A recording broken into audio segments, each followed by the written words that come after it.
हमनी के संस्कृति, हमनी के संस्कार सदा रहे हमनी के साथ।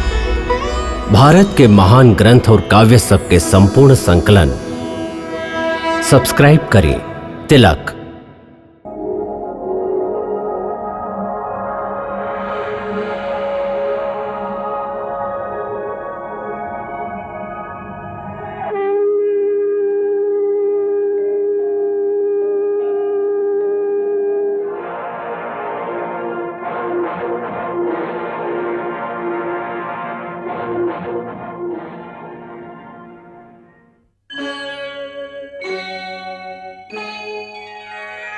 कृष्णा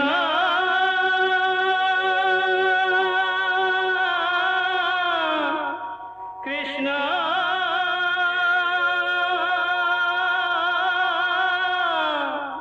हरे कृष्णा हरे हरे।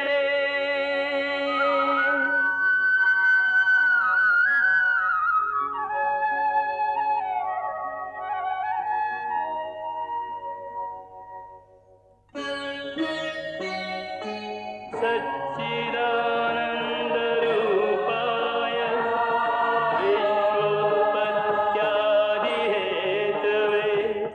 तापत्रयविनाशाय श्रीकृष्णाय वयं नमः।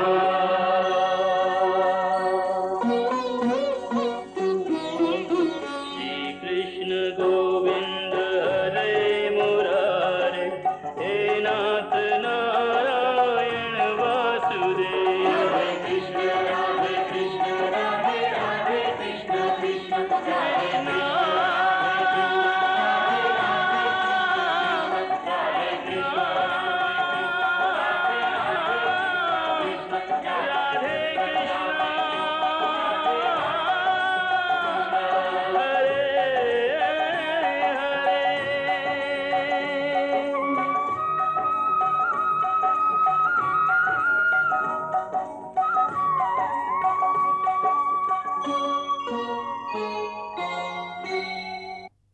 आज हम अपन छोट भाई महाबली हिरणाक्ष के मृत्यु के शोक मनावे यहाँ एकत्रित भइल हैं। इंद्र जैसन हमार क्षुद्र शत्रु लोग दैत्य शिरोमणि हिरणाक्ष के विष्णु के हाथ से मरवा देलस, जेकर बदला हमके ना खाली विष्णु से बल्कि सभी देवता से लेवे के होई। ए विष्णु पहले तो बहुत शुद्ध और निष्पक्ष रहे, बाकी देवता लोग के बहकावे से ये भी मायावी हो गई है और अपन माया से बड़ा आदि रूप धारण करे लागल है। आज हम सबके सामने प्रतिज्ञा करत हई कि हम अपन इस त्रिशूल से ओकर वध करके अपन भाई के मृत आत्मा के तृप्त करब। जिस तरह जड़ के कट जाए से पेड़ के पत्ता सूख के गिर जाला, ठीक वही तरह विष्णु के ना रहे से सभी देवता लोग के शक्ति क्षीण हो जाई। धरती पर जे मनुष्य लोग तपस्या, यज्ञ, व्रत और दान आदि करत आरन, देश से देवता लोग के बल मिलेला। यही से वीर शिरोमणि हिरणाक्ष सगरी धरती के पानी के अंदर लुका दिले रहन, बाकी वराह रूप धर के विष्णु का फिर बाहर ले आइल बा।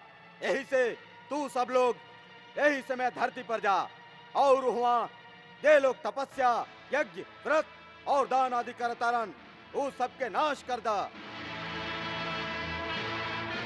जहाँ जहाँ गाय, वर्ण, वेद, आश्रम और धर्म कर्म हो रहल होखे उस जगह के जरा के राख कर दा।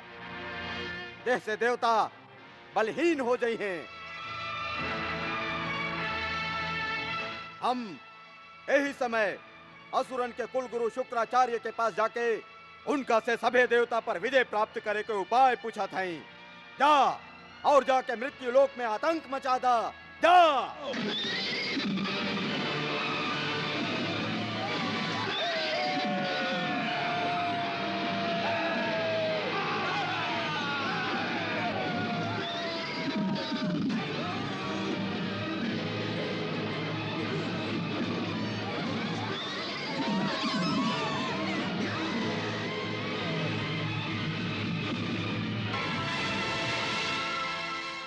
गुरुदेव, आपके जान के प्रसन्नता होई कि हम अपन भाई के वध के बदला लेवे खातिर अपन सगरे योद्धा के धरती पर हाहाकार मचावे के आदेश दिले हैं।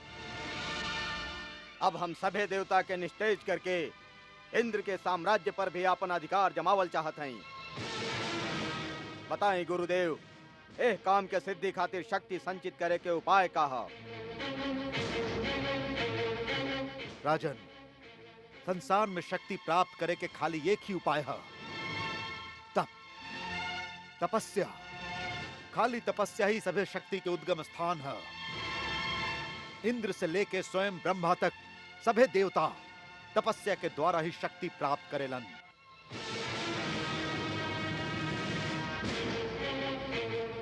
तो हम हूं तपस्या करब, और ऐसा घोर तपस्या करब कि आज तक केहू ना कैले होखे।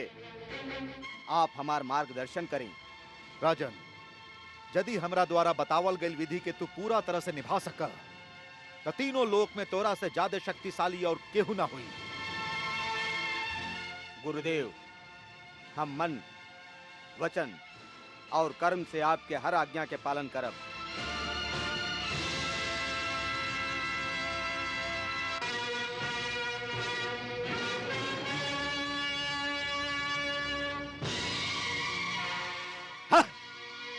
तपस्या।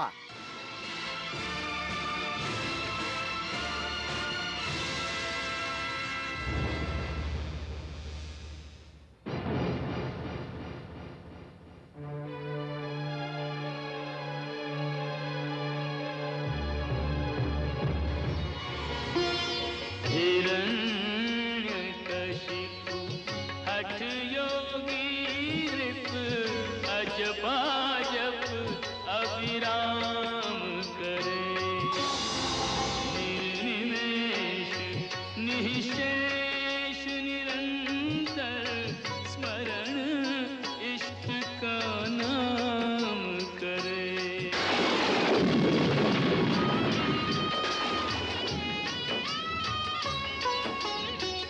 जाप न गिनता काल न गिनता, नहीं दिन की नहीं रात की चिंता।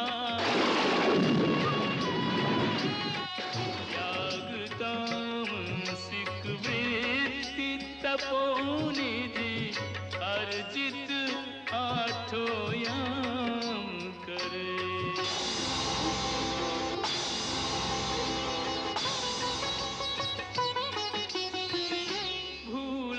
तन की ममता माया, आधा तन दीमक ने खाया। बाधाओं से हार न माने, योगी अपना काम करे।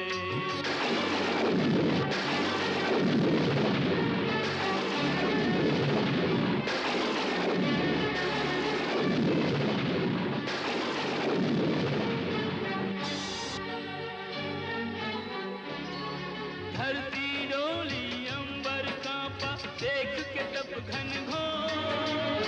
तप का तेज अग्नि शिखा सम फैला चारा।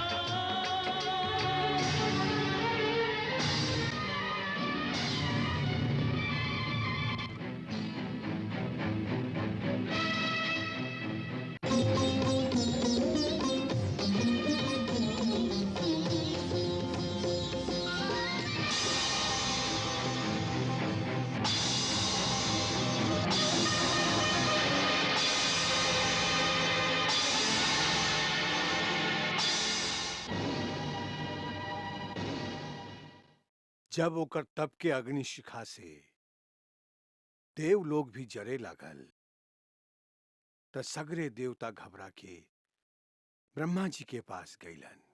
हे परमपिता, असुर राज हिरण्यकश्यप मंदराचल पर्वत के घाटी में बहुत कठोर तपस्या कर रहल बा।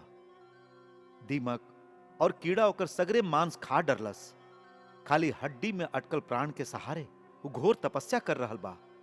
देवता लोग के 100 बरिस ऊ बिना अन्न जल ग्रहण कैले व्यतीत कैले बा। ऐसन कठोर तप के अग्नि के सहल देवता लोग के शक्ति में नहीं है प्रभु। ओकर तप के अग्नि और धुआं तीनों लोग के त्रस्त कर देले बा। कुछ निराकरण करी प्रभु। निराकरण त वरदान देवे से ही हो सकेला देवता लोग। वरदान से वो आप सभे के विनाश के भी वरदान मांग सकेला। बाकी हे पितामह, यदि वो यही तरह से तपस्या करत रहल तो दैवीय विधान से वो स्वयं ब्रह्म पद के भी प्राप्त कर सकेला। तब तो बहुते अनर्थ हो जाई प्रभु। ऐसे जल्दी कोनो ऐसा उपाय करी प्रभु जैसे वो करी तपस्या इवें पर समाप्त हो जाए।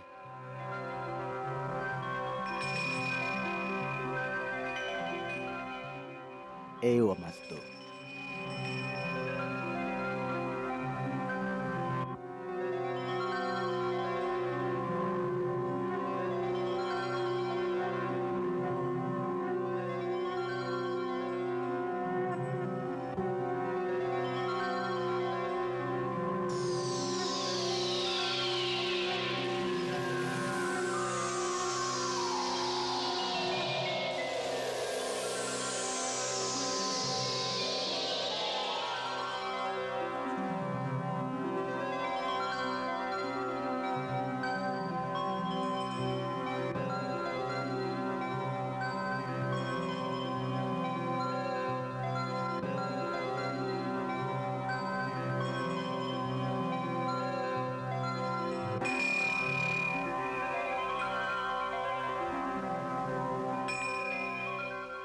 हे दैत्य शिरोमणि,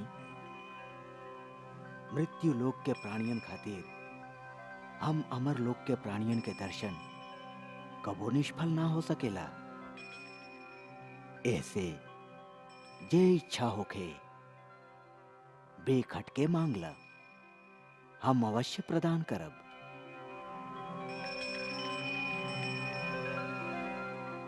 हे परमपिता, आप ही अपन त्रिगुणात्मक रूप में इस सृष्टि के रचना, रक्षा और संहार करी ले।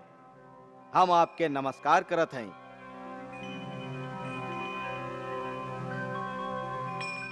यदि आप हमरा पर सचमुच प्रसन्न हैं ता हमके ऐसन वरदान दही कि आपके बनावल कोनो भी प्राणी से हमार मृत्यु ना होखे। ना मनुष्य से, ना पशु से, ना दैत्य से, ना देवता से, ना भीतर मरी ना बाहर मरी, न दिन में न रात में, ना अस्त्र से मरी न शस्त्र से, ना पृथ्वी पर ना आकाश में। युद्ध में केहू भी हमार सामना ना कर सके। आपके बनावल सगरे प्राणियन के हम एक छत्र सम्राट होखी। इंद्र आदि लोक पालन में जैसन महिमा आपके बा वैसने प्रतिष्ठा हमार भी हो जाए। हम कैसने वरदान नहीं भगवान, हम कैसने वरदान चाहिए।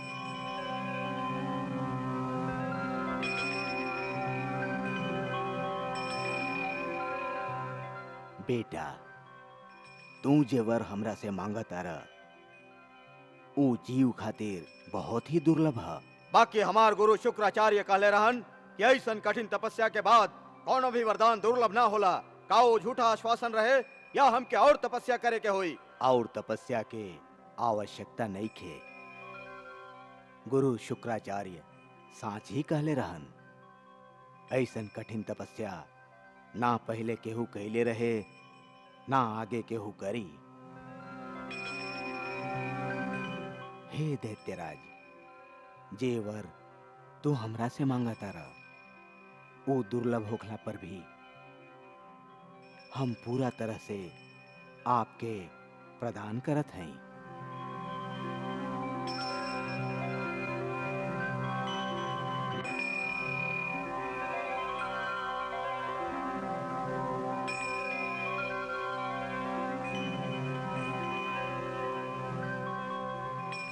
हिरण्यकश्यप के ब्रह्मा जी के वरदान से जे दुर्लभ शक्ति प्राप्त भइल, ओकर उपयोग यदि ऊ सात्विक और धार्मिक काम करे खातिर करत तो सगरे ब्रह्मांड में स्वयं भगवान के छोड़ के ओकरा से महान और केहू ना होकर। अच्छा प्राणी विजय और सफलता पाके झुक जाला, बाकी नीच प्राणी सफलता के मद में पागल हो जाला। हिरण्यकश्यप स्वयं ब्रह्मा जी के पोता होके भी अपन नीच संस्कार के कारण इंद्रिय विषय वासना में लिप्त रहे। ऐसे इतना घोर तपस्या करके जब वरदान मांगे के समय आई तो ऊ खाली भोग विलास ही मंगलस। ओकर बुद्धि ओकरा आपन विकास के स्थान पर विनाश के ही मार्ग दिखौलस और आपन अपार शक्ति के दुरुपयोग से ऊ संसार में चारों ओरी हाहाकार मचा दिहलस। सबसे पहले वो इंद्र के स्वर्गलोक पर धावा बोल दिहलस।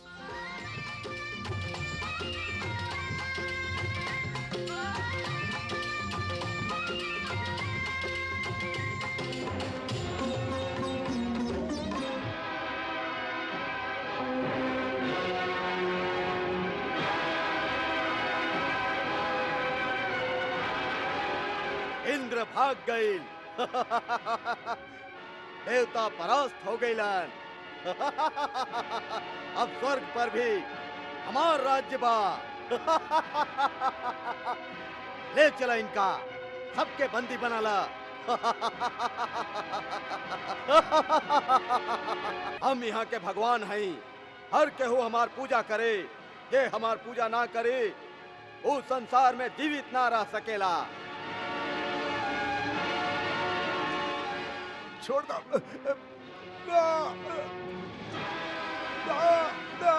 बोल हिरण्यकश्यप तोहर भगवान बाड़न की ना। बोल।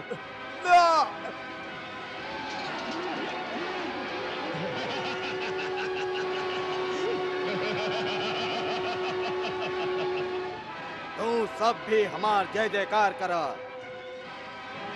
बोला भगवान हिरण्यकश्यप के जय। एह तरह देवता सहित तीनों लोक के प्राणी ओह महादैत्य के आगे नतमस्तक हो गईलन। ओह समय सगरे सृष्टि में एगो नन्हा सा लइका ही ऐसन रहे जे भगवान के नाम के निरंतर कीर्तन भजन करत रहे। उहे दैत्य के आपन बेटा रहे प्रहलाद, जे 5 बरिस के उम्र में ही ब्रह्मलीन होके खाली भगवान श्री हरि के नाम जपत रहे। ॐ नमो भगवते वासुदेवाय। ॐ नमो भगवते वासुदेवाय। ॐ नमो भगवते वासुदेवाय। ओकरा बहुत समझावल, डरावल, धमकावल जात रहे, बाकी उ लइका प्रभु के भक्ति से विमुख ना भइल। जब हिरण्यकश्यप के एकर पता चलल तो ओकर क्रोध के पारावार न रहल। हम यहाँ के भगवान हैं। सगरे संसार हमरा सामने भय से थर थर कांपेला। हमरा चले से धरती डोले लागेला। हमार भिवरी तन जाए तो तीनों लोग कांप उठेला। नाग, यक्ष, गंधर्व, देवता सबे हमार नाम के माला जपेलन। तीनों लोक में सबे चल चल प्राणी खाली हमार पूजा करेलन। बाकी खाली तू ही एगो ऐसन बाड़ा जे हमार पूजा कैला स्वीकार कैला। काई साच बा?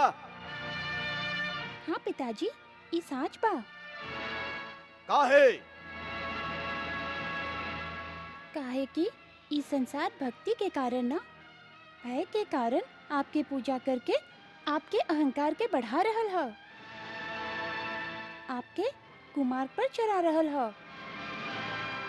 बाकी हम आपके बेटा होके आपके एक कुमार्ग से हटा के सन्मार्ग पर लावल आपन कर्तव्य समझी ले। ऐसे हम आपके पूजा ना करेले। तके कर पूजा करेला तू।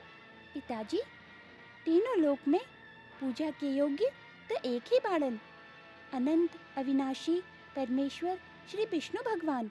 हाँ? हम उन्हीं के पूजा करीले।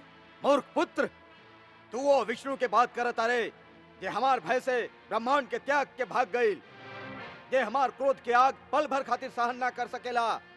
सुन प्रहलाद, विष्णु हमार प्रबल शत्रु है, वो हमार भाई के हत्यारा है, और तुहार भी यह कर्तव्य है कि असुर कुल के प्रबल शत्रु विष्णु से तू भी शत्रुता रख। ना पिताजी, भगवान विष्णु तो केहू के शत्रु नहीं खन, वो तो सबके पालन करे वाला बाड़न। तू झूठ बोलत अरे, वो अवश्य हमार शत्रु है, वो हमार नाश कर चाहता। ये आपके भ्रम है। ये तरह उनका खातिर संसार के सभी प्राणी उनकर लइका बाड़न, वही तरह आप भी उनकर लइका हैं। वो आपके नाश कब्बो न कईल चाहिए, खाली आपके कुकर्म के, आपके अधर्म के नाश करी हैं। हम क्या कुकर्मी कहता रे, हम क्या अधर्मी कहता रे? मूर्ख, विष्णु हमार नाश करे या ना करे, बाकी हम तुहार नाश जरूर कर दे। ई तो आपके भूल है पिताजी, भगवान के इच्छा के बिना केहू केकरो नाश ना कर सकेला। हाँ? जब तक उनकर इच्छा ना हुई तब तक संसार के कौनो भी शक्ति आ जाए हमार नाश ना हुई। हाँ? हाँ, यदि प्रभु जी की इच्छा हुई तो आपके कुछ कैले बिना ही हमार नाश हो जाई। जरूर हो जाई, काहे कि ये हमारी इच्छा है और हम ही यहाँ के भगवान हैं। बस यह अहंकार आपके साज के ना देखे दे बेला। हाँ? जो उन दिन आप अपन अहंकार और अभिमान के त्याग करके सच्चा हृदय से उनकर शरण में जाइब, तबे आपके पता चली कि उहे सर्वशक्तिमान बाड़न। उनकर इच्छा के बिना एगो पत्ता भी ना हिल सकेला। हाँ? हमार प्रार्थना के मानी अभी यो समय बा भगवान विष्णु के शरण में जाके उनकर चरण में शीश नवा देही। वो परम दयालु बाड़न, वो तुरंते आपके सगरे अपराध क्षमा कर दी हैं, आपके पापहीन कर दी हैं।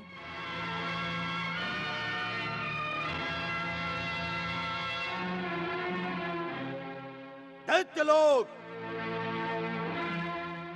दैत्य लोग,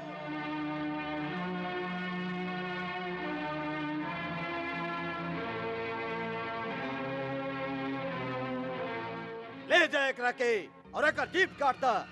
ये हमके पापहीन कल चाहत रहे, प्राणहीन कर दे एकरा के। शरीर के जवन अंग से सगरे शरीर के हानि होतो के ओ सड़ल अंग के काट के फेंक देवे के चाहिए। जा, ले जा, और जे सबसे पहले एकर मृत्यु के समाचार हमके सुनाई ओकरा बहुत बड़ा पुरस्कार दियल जाई।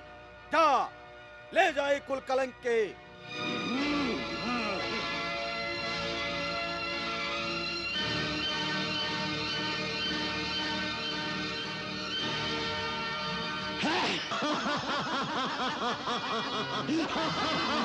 नमो भगवते वासुदेवाय।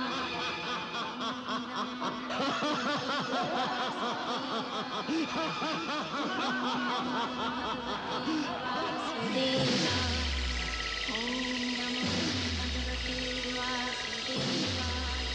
ओम नमो भगवते वासुदेवाय। ओम नमो भगवते वासुदेवाय।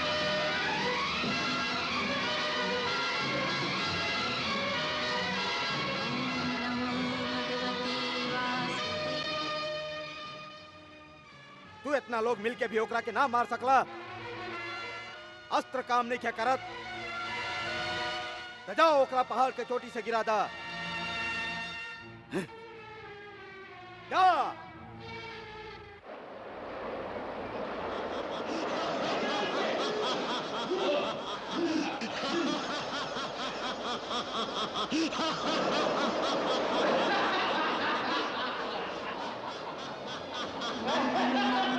भगवते वासुदेवाय। एकरा के।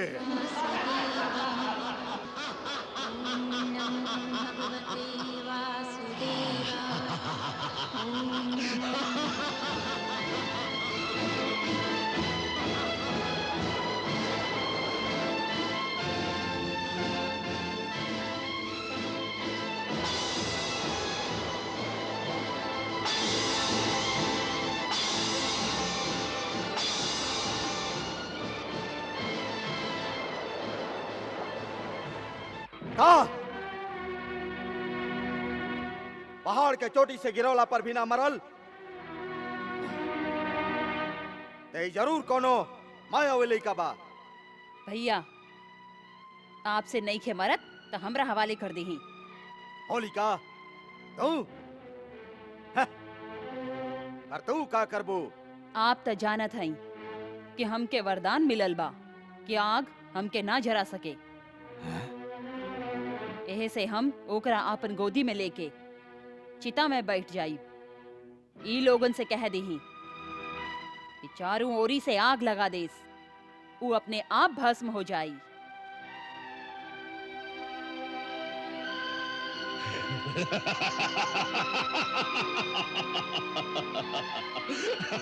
अब तू ना बच सकेले।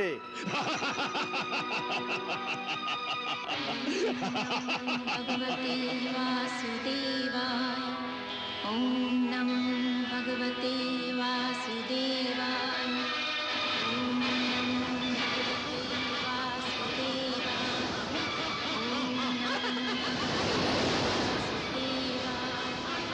ॐ नमो ॐ नमो भगवते ॐ नमो भगवते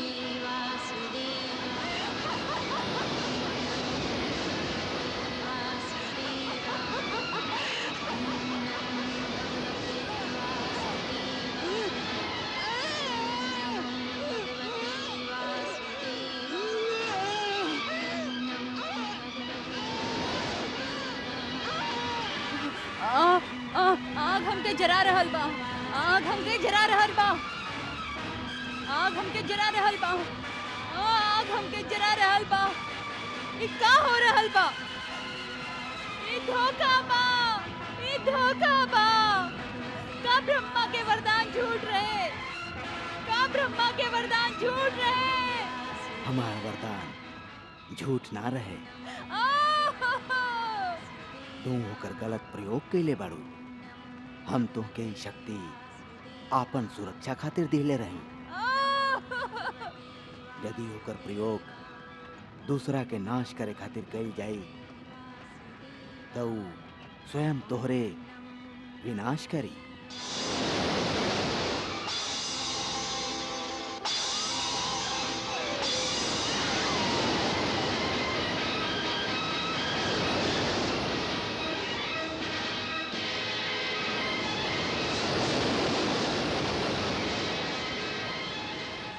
लाज नहीं खियावत तू लोगन के। बार बार यही कहत कि तू लोगन इबित्ता भर के लइका के मार ना सकला। क्षमा करी राजन, हम लोग बहुत उपाय कैली कि प्रहलाद के वध कर दही, बाकी ना मालूम कौन सा ज्ञात शक्ति एकर रक्षा करेली। हम लोग एकरा आग में जरौली, पहाड़ से गिरौली, बाकी हे राजन हम एकर कुछ भी ना बिगाड़ सकली। हम बहुत लज्जित हैं।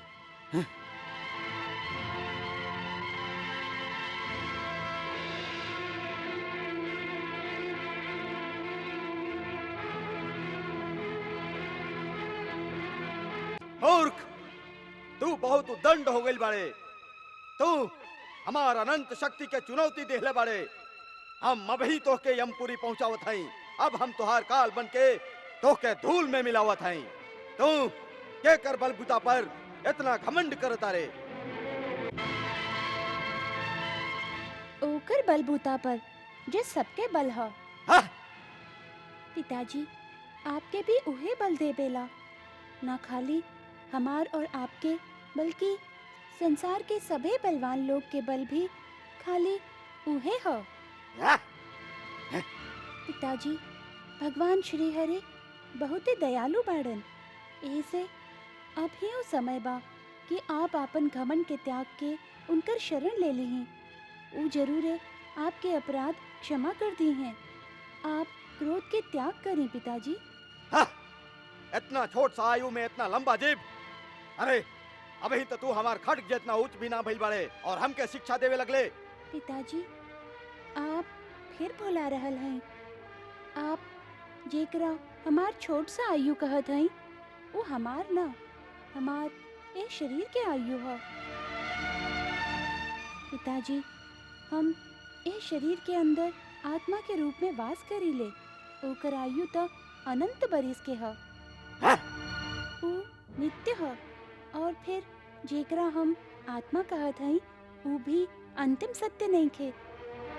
आत्मा तो परमात्मा के एगो प्रतिबिंब मात्र ही है। वो दृष्टि से हर शरीर में परमात्मा के ही वास है। जे हमार शरीर में है उहे आपके शरीर में भी है। उहे संसार के सगरे कण कण में है। जेकरा आत्मज्ञान हो जाला ओकरा शरीर ना देखाला, खाली परमात्मा ही दिखाई देलन। कहवा कहवा देखा था तोके तोहार परमात्मा? प्रत्येक वस्तु में, आकाश में, धरती में, हवा में, आप में, हमरा में, साधु संतन में और ई दैत्यन में भी। आप विश्वास करें पिताजी, वो सृष्टि के कण कण में बाड़न। यहाँ के हर वस्तु में भी? जी पिताजी। ए महल में भी? जी पिताजी, हम तो उनका ए महल के हर वस्तु में देख रहल हैं। ई खंभा में भी दिखाई देता तो के तोहार परमात्मा? जी पिताजी, वो ई खंभा में भी बाड़न। यदि वो ये खंभा में भी है तो हम अभी ए खंभा के ही चकनाचूर कर देते हैं। हाँ?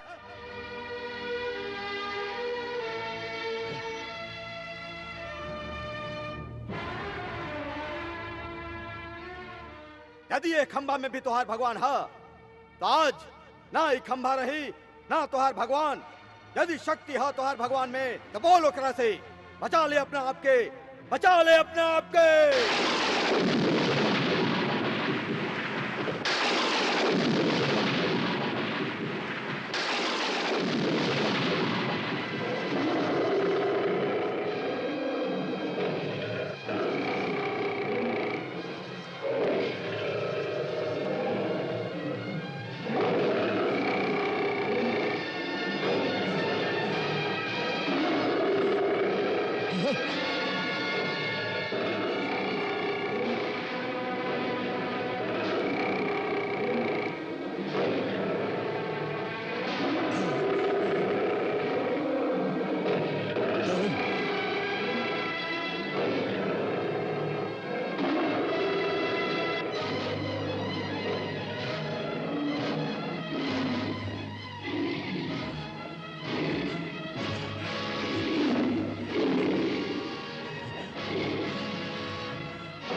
असुरवंशी हिरण्यकश्यप, तो के ब्रह्मा के वरदान रहे कि तू कौनो ब्रह्मा के सृष्टि से ना मरबा।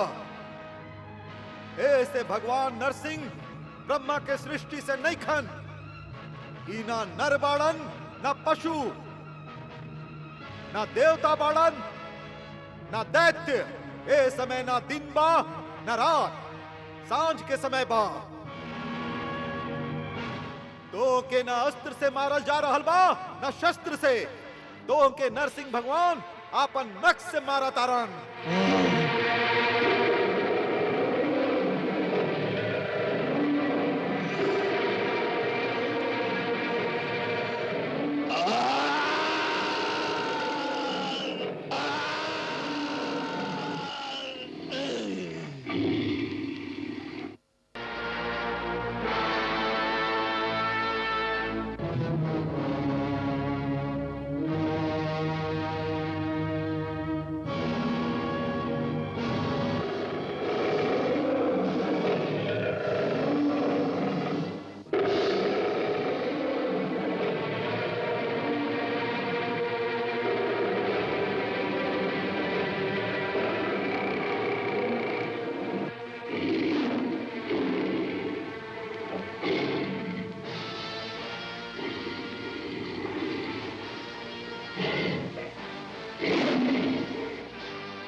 जय नरसिंह नारायणा, अद्भुत छवि नारायणा।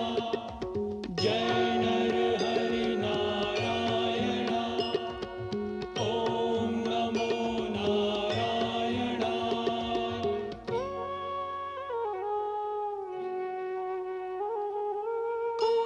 कोपकालस्य यो विग्रह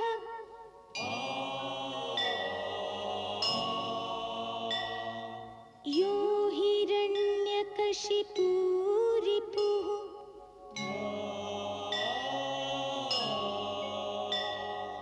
तस्मै मृगनरेन्द्राय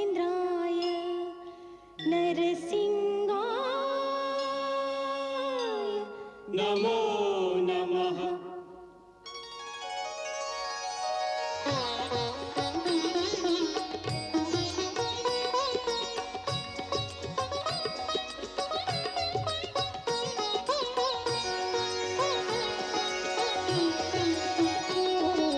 नरसिंह रूप हरे, प्रभु नरसिंह रूप हरे।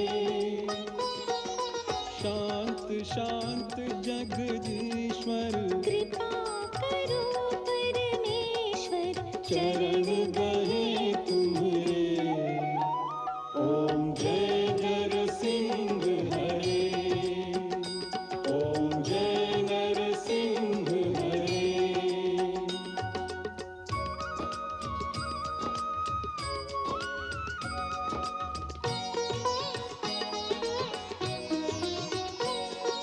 हे शरणागत वत्सल, भक्तन हितकारी।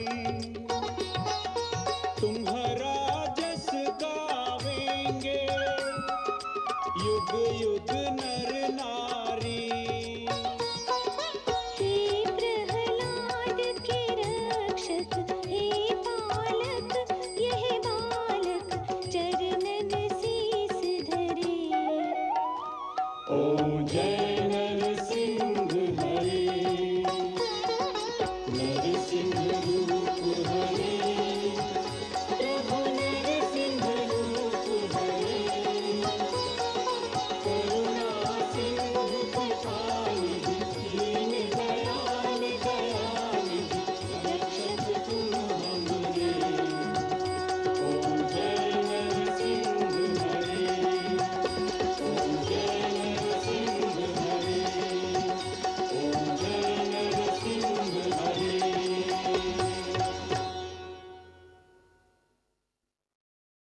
भगवान के वराह और नरसिंह रूप दोनों अवतार के भगवान के आवेशा अवतार भी कहल जाला। भगवान के अलग अवतार में 10 से लेके 16 कला प्रकट होखेली। नरसिंह और वराह ये दोनों अवतार 10 से 11 कला पूर्ण रहे। प्रभु के में कितना कला है, एकर निर्णय के आधार का होखेला? प्राणी के अंतर में जो चेतन शक्ति है या प्रभु के जे तेज के अंश है ओकरे कला कहल जाला। जौन प्राणी में जितना चेतना शक्ति अभिव्यक्त हो रहल है उतना ही ओकर कला मानल जाला। एकरे से जड़ चेतन के भेद होखेला। ये पेड़ पौधा एक कला के प्राणी बाड़न। इनका भोजन चाहिए, नींद चाहिए, इनका सुख दुख के भी आभास होखेला। पशु पक्षी 4 कला के प्राणी बाड़न। काहे कि वो बुद्धि के प्रयोग कर सकेला। साधारण मनुष्य में 5 कला के और सभ्य तथा संस्कृति युक्त समाज वाला मनुष्य में 6 कला के अभिव्यक्ति होखेला। जे विशेष प्रतिभा वाला विशिष्ट पुरुष होखेलन उनका में भगवान के तेजांश के 7 कला अभिव्यक्त होखेला। ओकरा बाद 8 कला से युक्त वो महामानव संत और महापुरुष होखेलन जे धरती पर कब्बो कभार दिखाई देलन। मनुष्य के देह 8 कला से ज्यादा के तेज सहन ना कर सकेला। 9 कला धारण करे खातिर दिव्य देह की जरूरत होखेला। जैसे सप्त ऋषिगण, मनु, देवता, प्रजापति, लोकपाल आदि। एकरा बाद 10 और 10 से ज्यादा कला के अभिव्यक्ति खाली भगवान के अवतार में ही होखेला। जैसे वराह, नरसिंह, कूर्म और मत्स्य अवतार।